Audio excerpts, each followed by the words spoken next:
Imaginez que vous êtes un astronaute à la dérive dans l'espace. Si vous jetez une pierre de toutes vos forces, que va-t-il lui arriver? On pourrait penser qu'elle continuerait en ligne droite à vitesse constante. C'est simplement la première loi de Newton.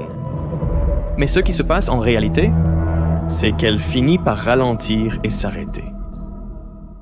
Alors, pourquoi cela se produit-il? Où est passée toute l'énergie de la pierre? Au tournant du 20e siècle, le problème de la conservation de l'énergie laissait perplexes certains des plus grands esprits, y compris Albert Einstein. Einstein a proposé une solution possible. Mais une mathématicienne peu connue, bénévole, du nom d'Amy Noether, a fini par prouver qu'il avait tort. Et ce faisant, elle a créé un tout nouveau paradigme en physique, qui est à la base de toute la physique des particules et explique pourquoi quoi que ce soit se conserve. Tout a commencé en 1915 à l'université de Göttingen, où Einstein donnait 6 conférences sur sa nouvelle théorie de la gravité, ce qui allait devenir la relativité générale. Les conférences furent bien accueillies, mais Einstein n'avait pas encore arrêté la forme finale des équations de champ. Un problème auquel il faisait face était de montrer que l'énergie totale était bien conservée dans sa nouvelle théorie. C'est le tout début de cette histoire, non? Classiquement, on pensait comprendre ce qu'était l'énergie d'un champ gravitationnel. Tout à coup, avec ces nouvelles équations, on se dit « où est-elle » Est-ce qu'elle est dans la courbure, dans le tenseur énergie-impulsion? Où est le terme qu'on cherche? Einstein suggéra que le principe de conservation de l'énergie, établi depuis longtemps comme fondement de la physique, pouvait être la clé pour formuler les bonnes équations de champ. Dans le public, le légendaire mathématicien David Hilbert fut intrigué. Il se mit donc à chercher les équations de conservation de l'énergie dans la nouvelle théorie d'Einstein. Mais le mieux qu'il put trouver fut un ensemble d'équations connues sous le nom d'identité de Bianchi. Elles montraient que l'énergie était conservée, mais seulement dans un univers complètement vide. Donc, pour un univers comme le nôtre, rempli de matière, elle semblait inutile. Hilbert était perplexe. Heureusement, il connaissait la personne idéale pour s'en occuper. Sa nouvelle assistante, Amy Noether. Dès son plus jeune âge, Noether rêvait de suivre les traces de son père, professeur de mathématiques à l'université d'Erlangen. Elle obtint une permission spéciale pour assister à des cours à l'université, mais on refusa de l'y admettre comme étudiante officielle. Le Sénat académique d'Erlangen soutenait que l'admission des femmes renverserait tout l'ordre académique. Alors, en 1903, elle passa un semestre à Göttingen à la place. Là, elle découvrit une nouvelle manière d'aborder la géométrie, grâce à la symétrie. La symétrie est une de ces idées faciles à reconnaître, mais difficiles à décrire. Si je place un miroir sur ce triangle comme ceci, alors il paraît identique à ce qu'il est sans miroir. Et c'est parce que c'est un axe de symétrie. La réflexion autour de cet axe laisse le triangle inchangé. Et c'est la même chose si je place le miroir ainsi ou si je l'oriente comme cela. Ce triangle a donc 3 axes de symétrie. Les mathématiciens ont ensuite généralisé l'idée de symétrie. C'est toute transformation qui laisse un objet inchangé. Je peux aussi faire tourner ce triangle de 120 degrés ou de 240 ou encore de 360. Ensemble, ces 6 actions résument toutes les symétries du triangle équilatéral. Mais il existe aussi des symétries plus abstraites, par exemple avec une fonction mathématique. Si je décale cette fonction vers le haut ou vers le bas d'une certaine constante, appelons-la A, alors toutes ces valeurs de y changent. Mais si je dérive cette fonction, j'obtiens sa pente, qui reste inchangée peu importe la constante ajoutée. Donc, peu importe la constante ajoutée à cette fonction, sa dérivée reste toujours la même. Il y a donc une forme de symétrie de translation. Et contrairement aux symétries du triangle, celle-ci est une symétrie continue, ce qui veut dire qu'on peut la décaler de n'importe quelle quantité. Au cours des 12 années suivantes, Noether devint une experte reconnue en symétrie. Elle fut seulement la 2e femme en Allemagne à obtenir un doctorat en mathématiques et elle mit son expertise au service de Hilbert et Einstein pour résoudre le problème de la conservation de l'énergie. Le problème préoccupait tellement Einstein qu'il proposa une nouvelle équation de conservation. Elle disait que si l'on additionne l'énergie de la matière et celle du champ gravitationnel, alors ce total reste constant. son changement à travers le temps et l'espace est nul. Mais lorsque Noether vit cela, elle fut convaincue qu'Einstein avait commis une erreur fondamentale, car cette équation ignorait le principe fondamental sur lequel repose la relativité générale. 10 ans plus tôt, en 1905, Einstein avait introduit sa théorie de la relativité restreinte, fondée sur l'idée que les lois de la physique sont indépendantes du référentiel. Mais jusqu'à présent, Einstein n'avait appliqué ce principe qu'aux référentiels inertiels. Ce sont les référentiels qui se déplacent à vitesse constante. Il se demanda alors ce qu'il faudrait pour généraliser cela, pour prendre en compte des mouvements plus généraux. Après tout, les trains sur le quai, il adorait les trains. Les trains accéléraient ou ralentissaient, et les gens, vous savez, ne se déplacent pas à vitesse constante en permanence.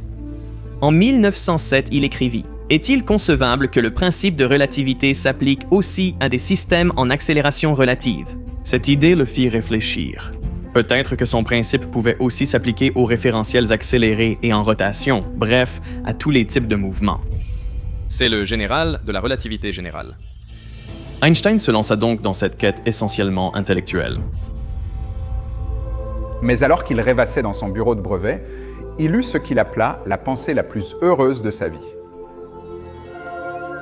Il imagina le laveur de vitres en haut de l'immeuble d'en face tomber.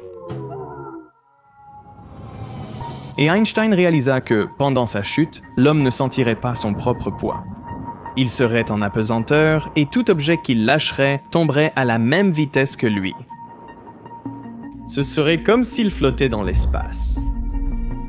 C'est ironique. On dirait que nous sommes tirés vers le sol par la gravité de la Terre. Mais Einstein disait que dans ce mouvement, ce qu'on appelle la chute libre, cette personne ne ressentirait aucune gravité. Il devait donc exister une équivalence entre le mouvement accéléré et l'action de la gravité. C'est ainsi qu'Einstein arriva à ce qu'il appela le principe d'équivalence.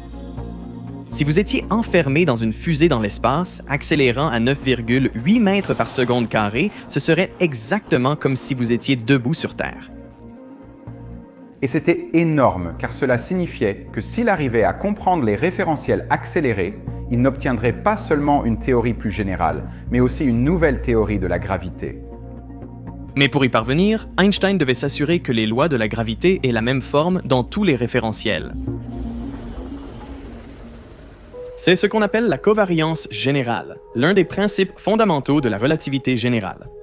Pour satisfaire cette condition, Einstein savait qu'il devait utiliser des objets mathématiques spéciaux appelés tenseurs.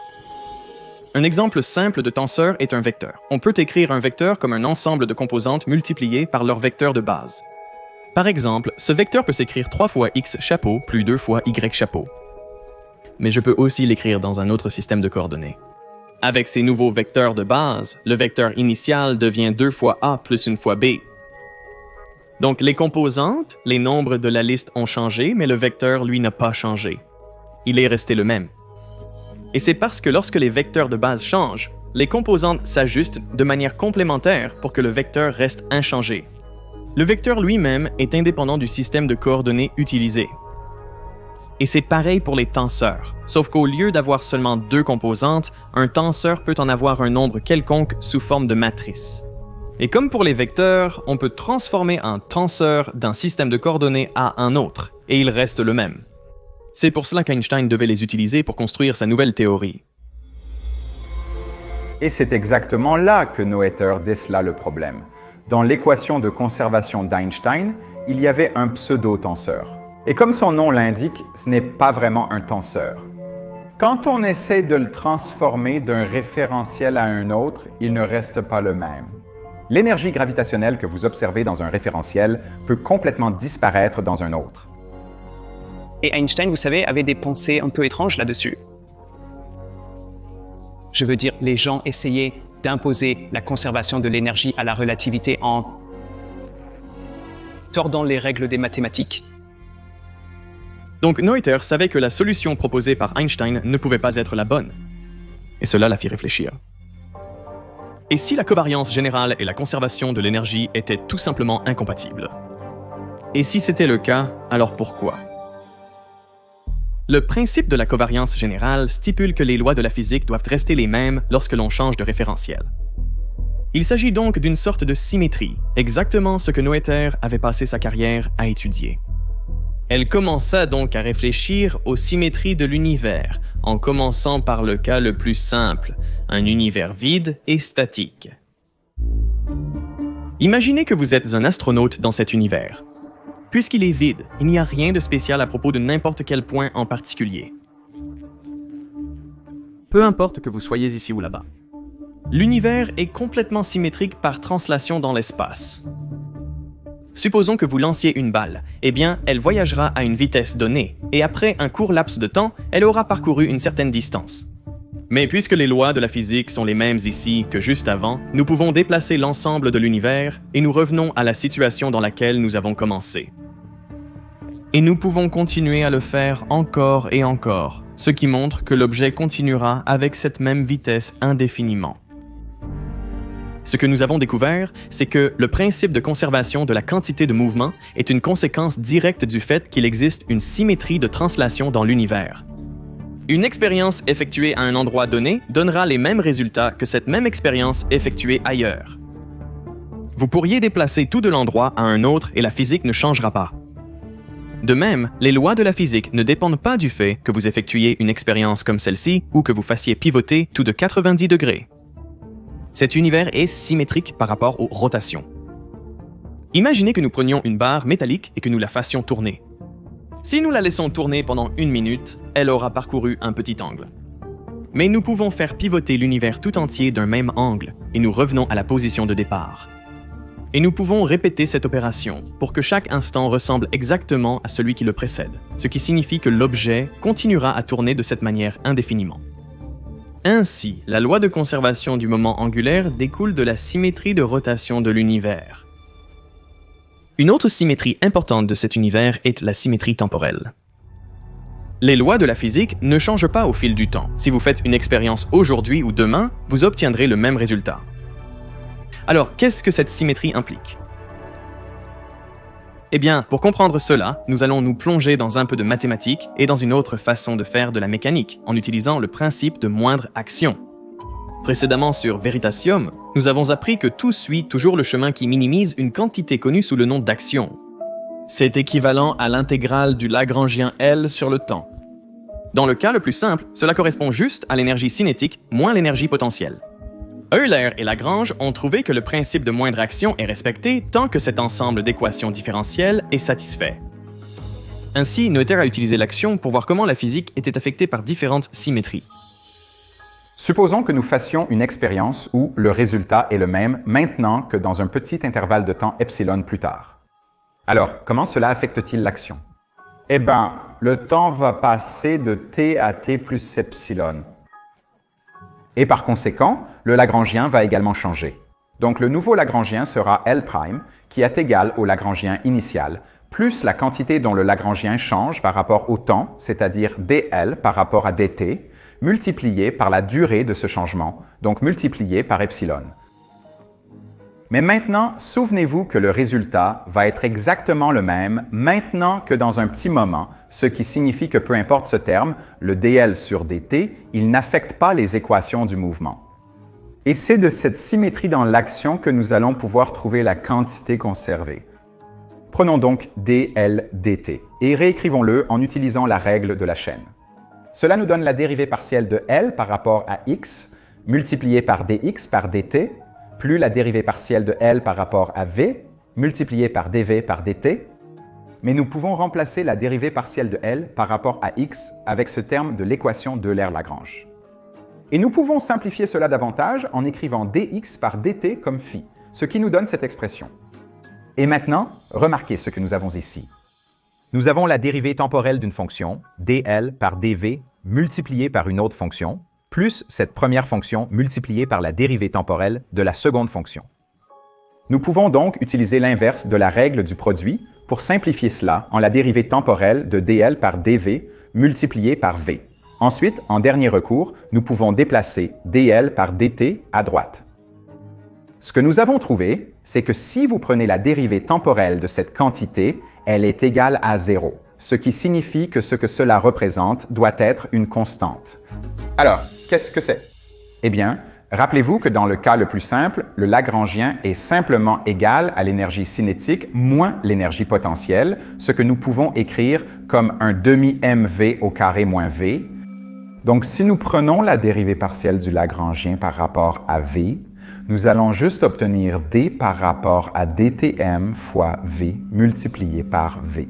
Donc, cela va devenir mv au carré, et puis nous pouvons substituer le Lagrangien. Donc, cela devient moins un demi-mv au carré moins v, mais aussi moins ici, donc cela devient plus v, et tout cela est égal à 0, ce qui nous donne une forme simplifiée d'un demi-mv au carré plus v égale 0, mais attendez une seconde, car cela représente juste l'énergie totale. Ce que nous avons découvert, c'est que la symétrie de translation temporelle équivaut à dire que l'énergie est conservée. Le principe de conservation de l'énergie est une conséquence directe de la symétrie de translation temporelle.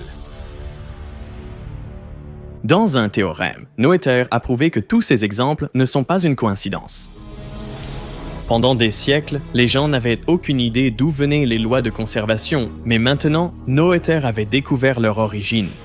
Elle a prouvé que chaque fois que vous avez une symétrie continue, vous obtenez une loi de conservation correspondante.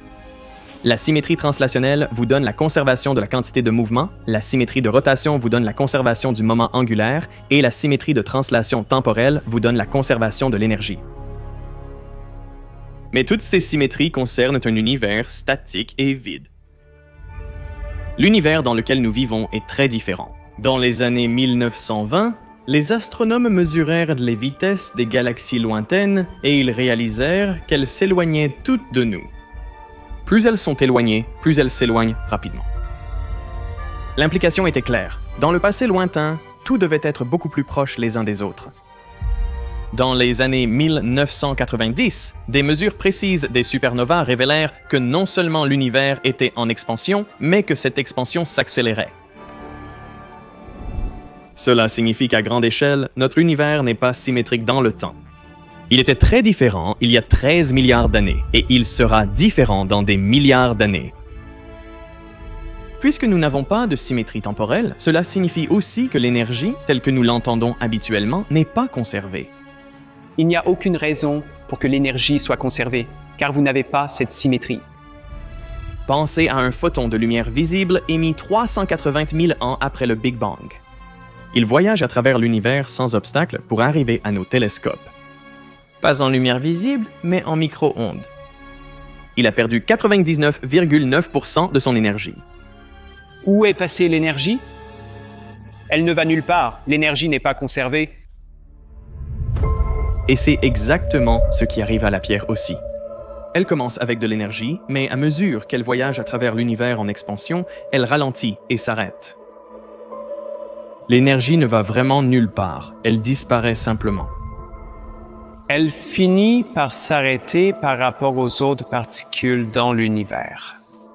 Cela ne viole aucune loi de la physique car l'énergie et la quantité de mouvement ne sont pas conservées en l'absence de symétrie temporelle ou spatiale.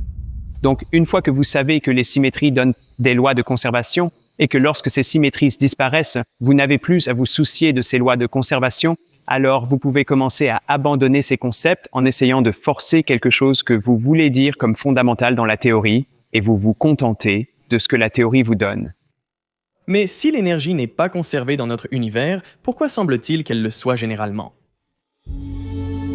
C'est parce que lorsque vous regardez les échelles de temps courtes auxquelles nous sommes habitués, la symétrie de translation temporelle tient à peu près.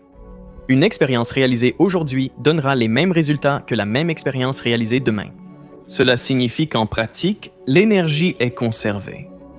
Mais à grande échelle, sur des millions d'années, l'expansion de l'univers ne peut pas être négligée et la symétrie est brisée. Donc, c'est seulement lorsque vous regardez des échelles de temps aussi grandes que vous remarquez que l'énergie n'est pas conservée. Le premier théorème de Noether explique pourquoi une pierre ou un photon perd de l'énergie, mais il n'a pas totalement résolu le problème de la conservation de l'énergie en relativité générale. Voyez-vous, jusqu'ici, Noether n'avait traité que d'un univers vide, où vous pouviez décaler l'ensemble de l'univers et les lois de la physique resteraient les mêmes. Mais cela ne fonctionne pas en relativité générale, où la courbure peut changer d'un point à l'autre.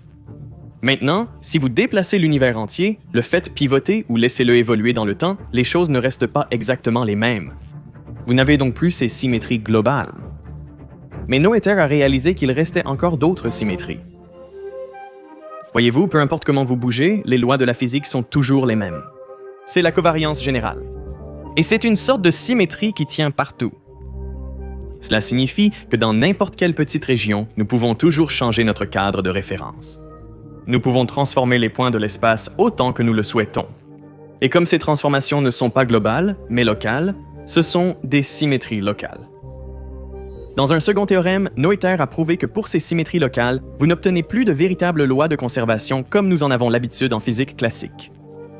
Au lieu de cela, vous obtenez quelque chose qui fonctionne uniquement localement, une équation de continuité. Un exemple d'équation de continuité décrit l'écoulement de l'eau à travers un tuyau. Ce premier terme vous dit comment la quantité d'eau change dans une section du tuyau, et le second vous dit la différence entre la quantité d'eau qui sort et celle qui entre. Dans ce cas, le premier terme est positif parce que le niveau d'eau dans cette section de tuyau augmente, et le second terme sera négatif parce que moins d'eau s'écoule de la section qu'elle n'y entre. Ensemble, les deux termes se compensent pour donner 0, ce qui garantit qu'aucune eau n'est créée ni détruite. Si la quantité totale d'eau change dans une section, c'est qu'il y a soit un excès d'eau qui entre, soit qui sort. Dans le cas de la relativité générale, Noether a trouvé une équation de continuité similaire, mais avec une différence importante.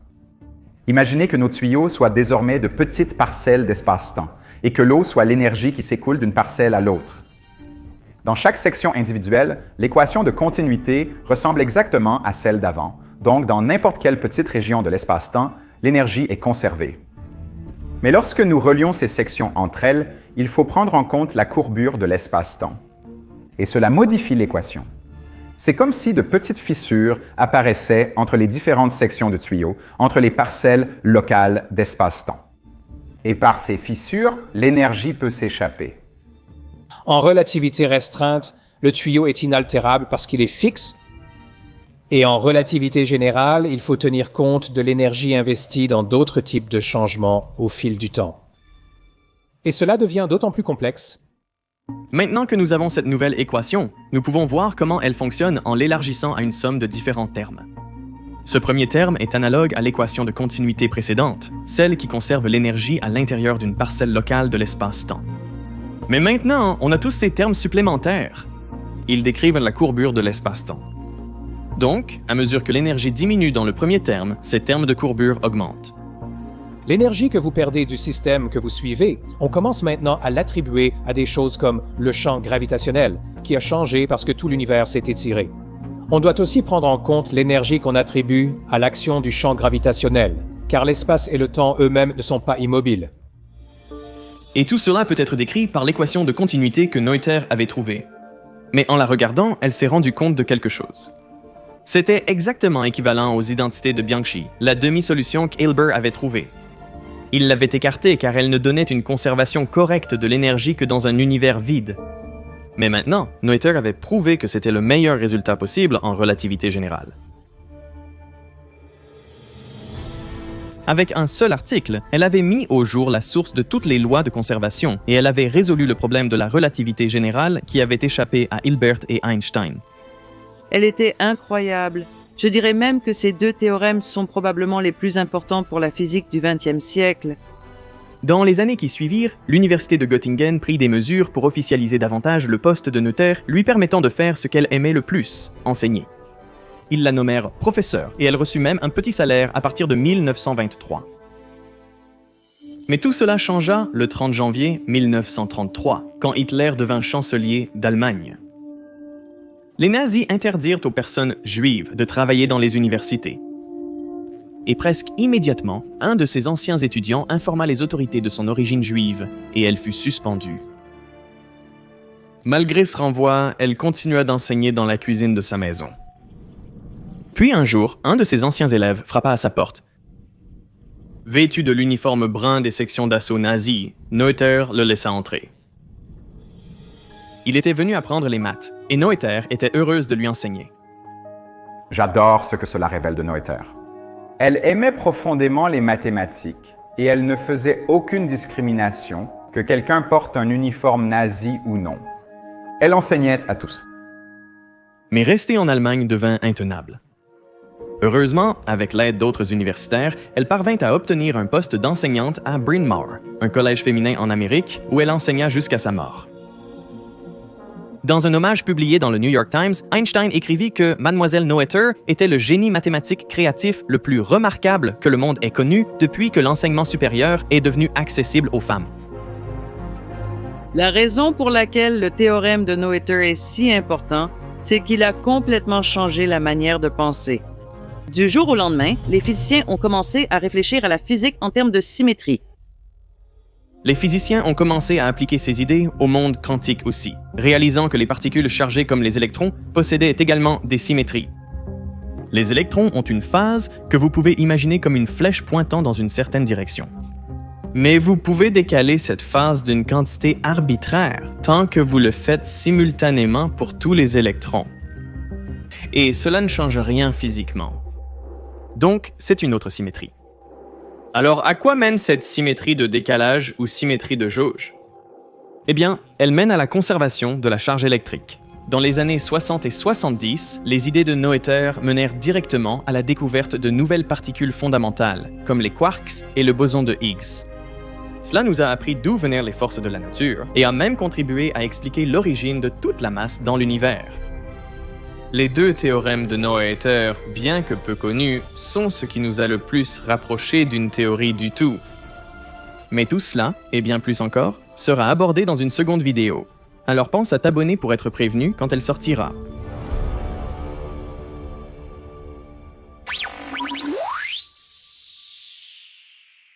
Quand Emmy Noether décida d'étudier les mathématiques, elle suivait les traces de son père. Mais à partir de là, elle traça sa propre voie, et très vite, elle élabora toute une théorie qui a transformé notre compréhension de l'univers. C'est ça, la beauté de l'apprentissage.